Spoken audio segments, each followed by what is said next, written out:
ஓம் நம சிவாய. அனைத்து சிவபக்தர்களுக்கும் அடியேன் சுவாமிநாதன் ஜோதிடரின் அன்பான வணக்கங்கள். நம்ம யூடியூப் சேனலில் நிறைய ஆன்மீக தகவலை பதிவிட்டு இருக்க, விருப்பம் இருக்கிறவா அதை கேட்டு பயன்பெற்று கொள்ளுங்கள். அந்த வகையில் இன்றைக்கு நம்ம யூடியூப் சேனலில் இனிய பிரதோஷ நாயகனே, எல்லா பிற தோஷங்களிலிருந்தும் அனைவரையும் காத்தருள்வாயாக. சிவ ஆலயங்களில் பரவசப்படுத்தும் நந்தி வடிவங்கள், நந்தி வழிபாடு நற்கதி அளிக்கும் என்பார்கள். நந்தி பகவானின் சிறப்புகளை பற்றி இந்த பதிவில் நான் விரிவாக சொல்ல போகிறேன். அதனால் சிவபக்தர்கள் பொறுமையாக நம்ம யூடியூப் சேனலில் இந்த பதிவை கேட்டு பயன்பெற்று கொள்ளுங்கள். பதிவுக்குள்ளே போட்டுக்கு முன்னாடி நம்ம யூடியூப் சேனலில் யாரெல்லாம் சப்ஸ்கிரைப் பண்ணலையோ சப்ஸ்கிரைப் பண்ணுங்க, ஷேர் பண்ணுங்க, லைக் பண்ணுங்க. இப்போ பதிவுக்குள்ளே போயிடலாம். சிவபெருமானின் சகல அதிகாரங்களையும் பெற்றுள்ள நந்திக்கு பல்வேறு திருநாமங்கள் உண்டு. அப்படியான நந்தி பெருமானின் வடிவங்களையும் சிறப்புகளையும் திருநாமங்களையும் இந்த பதிவில் உங்களுக்கு விரிவாக சொல்கிறேன். அதிகார நந்தி. சிவ ஆலயத்திற்குள் நுழைந்ததும் விநாயக பெருமானை வழிபட்டு கொடிமரத்துக்கு வணக்கம் செலுத்திவிட்டு நந்தியம்பெருமானை வேண்டிக் கொண்ட பின் சிவபெருமானை வழிபட வேண்டும் என்பது விதியாகும். கொடிமரத்திற்கும் நந்திக்கும் இடையில் நந்தியின் பின்புறம் நின்று நந்தியம் பெருமானின் 2 கொம்புகளுக்கும் நடுவில் இறைவனை தரிசிக்க வேண்டும். இந்த நந்தியை அதிகார நந்தி என்பர். இவர் பூ உலகில் கடுமையாக தவம் செய்து 16 வரங்களை பெற்றவர்.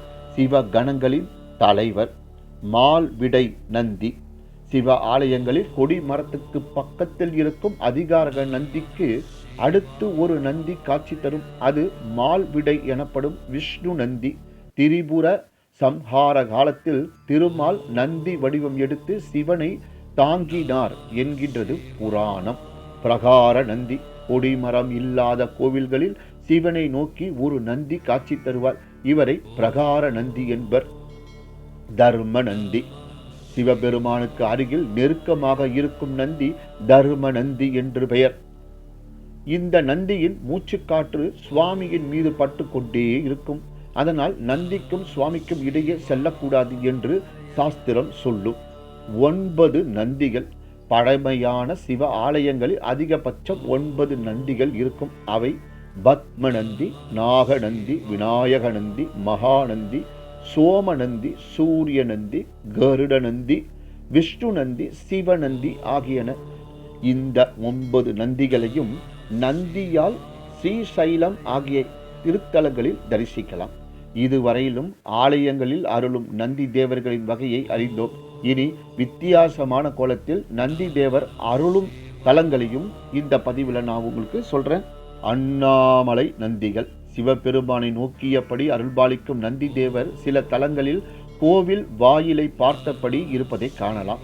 திருவண்ணாமலையை வலம் வரும்போது அஷ்டலிங்கங்களை தரிசிக்கலாம். அங்குள்ள நந்திகள் அனைத்தும் கருவறையில் அருள் புரியும் சிவலிங்கத்தை பார்க்காமல் திருவண்ணாமலையை பார்த்த வண்ணம் இருப்பதை காணலாம். திருவண்ணாமலையே சிவரூபமாக இருப்பதால் இந்த கோலம் என்பர். நந்தனாருக்காக விலகிய நந்தி. நந்தனாரை அந்த காலத்தில் கோவிலுக்குள் செல்ல அனுமதிக்கவில்லை. அவர் கோவிலுக்கு வெளியே இருந்து சிவபெருமானை தரிசிக்க விரும்பினார். அதற்கு நந்தி இடையூறாக இருந்தது. நந்தனார் சிவபெருமானை வேண்டி இறைவனின் திருவருளால் நந்தனார் ஈசனை தரிசிப்பதற்கு ஏதுவாக ஏற்கனவே தாம் இருந்த இடத்திலிருந்து சற்று விலகி அமர்ந்தாராம் நந்தி தேவர். திருப்புள்ளார் என்னும் இந்த தலத்தில் 7 அடி உயரமுள்ள நந்தி சிவபெருமான் சன்னதிக்கு நேராக இல்லாமல் சற்று விலகி இருப்பதை காணலாம். திருஞான சம்பந்தத்திற்காக விலகி இருக்கும் நந்தி.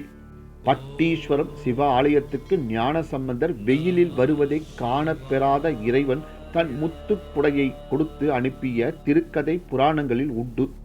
இங்கிருக்கும் நந்திகளும் ஞான சம்பந்தர் சிவபெருமானை நன்கு தரிசிக்கும் வண்ணம் சற்று நகர்ந்தே இருக்கும்.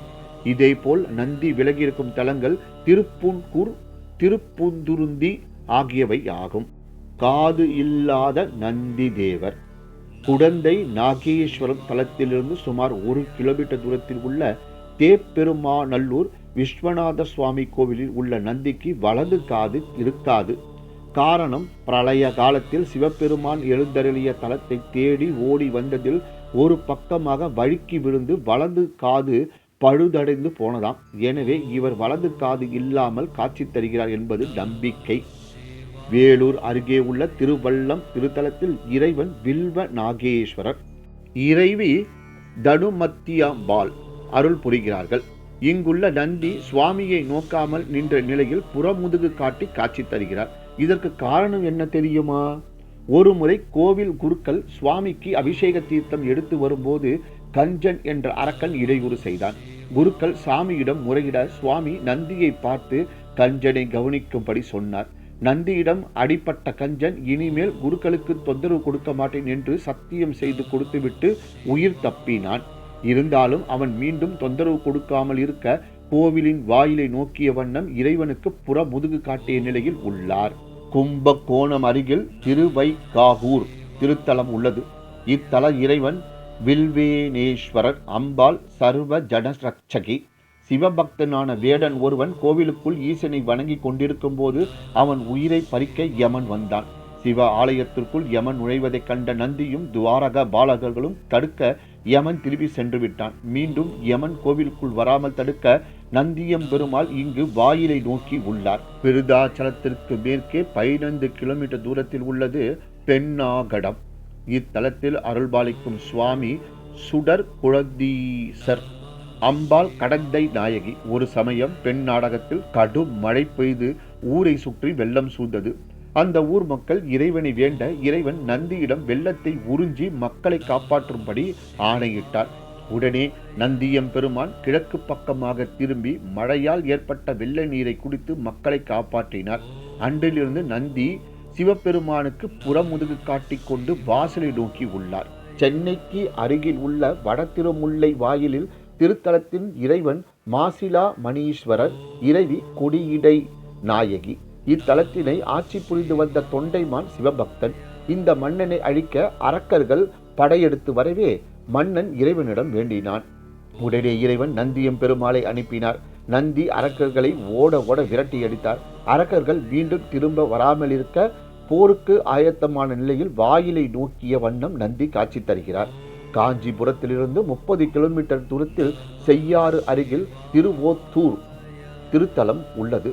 இத்தலத்து இறைவன் தேவர்களுக்கும் முனிவர்களுக்கும் வேதத்தை உபதேசிக்கும் வேளையில் இவர்கள் கவனம் சிதறாமல் இருப்பதற்கு, மற்றவர்கள் உள்ளே நுழையாமல் இருப்பதற்காகவும் வாயிலை நோக்கி திரும்பிய நிலையில் உள்ளார் நந்தி.